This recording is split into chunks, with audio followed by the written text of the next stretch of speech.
Are you ready for a major throwback? For years, The View's made Trump their favorite target, relentlessly criticizing him since he announced his bid for the presidency back in 2016. And while their talking points may have evolved, their strategy does remain the same. Turn every discussion into a takedown and vilification of Trump, and today, we're talking about what they said to Ben Carson, who is announcing he endorsed Trump during his first presidential run, and you won't believe how they tried to corner the poor guy for thinking independently. As always, make sure to subscribe and hit the notification bell for more videos just like this. I'm sure you get this question a lot, but why did you endorse Donald Trump? I was going to remain neutral, but then I realized that, the political establishment was aligning to protect their turf. And they don't like the ideal of people who are not beholden to them and who cannot be controlled coming into Washington, D.C. And that was one of the reasons they didn't like me very much, but I was easier to get rid of than Donald Trump. I've got to say, I'm personally a big fan of Ben Carson. In fact, he helped a friend of mine's mother to literally survive. That's right, he was her surgeon. And to give you a bit of context about Ben Carson, he was also running for the presidency back in 2016, but chose to end his campaign and support Trump instead since he wasn't performing well in the primaries. Around this time, establishment Republicans were pushing against Trump becoming the party's nominee and were hoping to drag their primary process and select someone else at the RNC in July of that year. Now that you have the backstory, let's dive into how the ladies tried to gaslight Carson for his endorsement, and let's start with Sonny, shall we? He was also sued by the Justice Department in the 70s for not allowing black tenants into his properties, and he settled with the Justice Department, even though he didn't admit any liability, any wrongdoing. It's very clear to those of us in the law that that means that there was something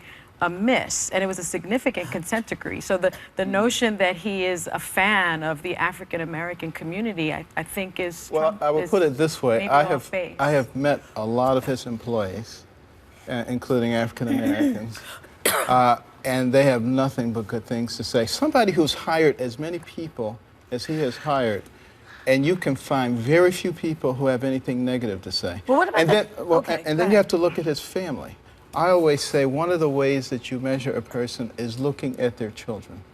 And how do their children act? I look at a lot of kids who come from very wealthy families, and I am appalled at what I see. This was Sonny's first year on The View, and it's almost as if they hired her to bring up the topic of race and turn every conversation into identity politics. Basically the whole show now. I imagine the producers telling her, "Sonny, your mission is to bring it up, doesn't matter how, just work it in." And to her credit, she has always managed to deliver day in and day out, but here's where it gets eyebrow-raising. Sonny has no problem pointing fingers and passionately dissecting perceived racial insensitivities or historical injustices when it's someone like Trump or any conservative figure. Yet when it comes to Joe Biden, who has an actual recorded history of saying some pretty questionable things about race, Sonny seems to develop selective amnesia. Remember Biden's infamous message to black voters, quote, "If you have a problem figuring out whether you're voting for Trump or whether you're voting for me, you ain't black." How about the white kids and poor kids comment that he made, or the time he referred to desegregation policies as creating a racial jungle? President's quote, not mine. You'd think these would be gold for someone who spends so much energy on race-related issues, but not from Sonny. I'm sorry, I don't understand. He's not said about... What about the white supremacists? He hasn't really said to them, "Hey, listen, that's not what America stands for." He said, it's too much.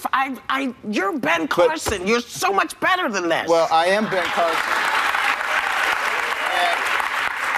And that's the very reason I'm doing this, is because I look at the big picture. Could I focus only on racial issues? Absolutely. Could I focus only on women's issues? Absolutely. I could look at any one little thing and pick anybody apart on it. But right now, the nature of our country is at stake. We are on the precipice. What we're worried about. We are determining what kind of nation we're going to be. Are we going to be a nation that's upformed by the people or upformed by the government? This is a choice that we are making right now. Did she really just try to shame the guy for his endorsement? That's nothing but moral grandstanding if you ask me. It's not only disrespectful, it's also completely counterproductive. People have a right to their opinions, and trying to shame someone into changing theirs is never the winning move. Fast forward to this year and it feels like The View hasn't learned a single thing. For instance, they tried to shame Killer Mike to not endorsing Biden and choosing to meet with Georgia's Republican governor, being a vocal advocate for his community. The rapper has consistently put his values and the needs of everyday people above partisan politics, but instead of applauding his willingness to have meaningful conversations across party lines, they tried to paint him as some kind of a traitor. It's the same playbook they've been using for years. If you're not signing the praises of the Democratic Party, you're instantly vilified. Never mind the reasoning behind someone's decisions. It's all black and white for them. Unless you say that you're a child molester, he's a liar. Do you want a liar for the presidency? Tell me a politician who doesn't tell lies. Abraham Lincoln. I don't know. They all lie. A current day politician. But the lying that he does is continuous. It's on a regular basis. Well, again, fact check goes berserk when he talks. He's got a long Pinocchio nose. What I have to do is look at who is most likely to oppose the ruling class that is ruining our country. Yeah, well. Who is likely? He's in the ruling class. Who is likely? He is the ruling class. Anytime Joy slips such a comment into the show, I can't help but notice the smirk on her face. She's just so proud of coming up with these cringy one-liners. I think this clip alone should haunt them forever, because it was just a couple of weeks ago that they were defending Biden for pardoning his son. They claimed Biden didn't lie despite multiple quotes of him saying that he wouldn't even consider a pardon. The mental gymnastics to justify that kind of hypocrisy should have earned them an Olympic medal. Joy and the others tried to spin it as some noble act of fatherly love, conveniently ignoring how this flies in the face of everything they've criticized Trump for. If the situation were reversed, you can bet they'd be up in arms about abuse of power and nepotism. But since it's a Democrat, they'd play it off as no big deal. So I know you are a man of family values. What do you make of the fact that Donald Trump just yesterday is attacking Ted Cruz's wife based on her looks? Look, I do and not has attacked other women. I do not condone any of that. I don't condone it from anybody. But you've endorsed him. Isn't that implicit in that endorsement? No. Aren't you endorsing his behavior? Is not an endorsement of anything that anybody has said or done throughout their lives. The reason, again, that I'm endorsing him is because I recognize that we are heading down the exact same path that we have been on all along. These political types are very slick, and they get you to believe that everything's different now. Now we're going to be wonderful people, and we're not going to be doing this to the populace anymore.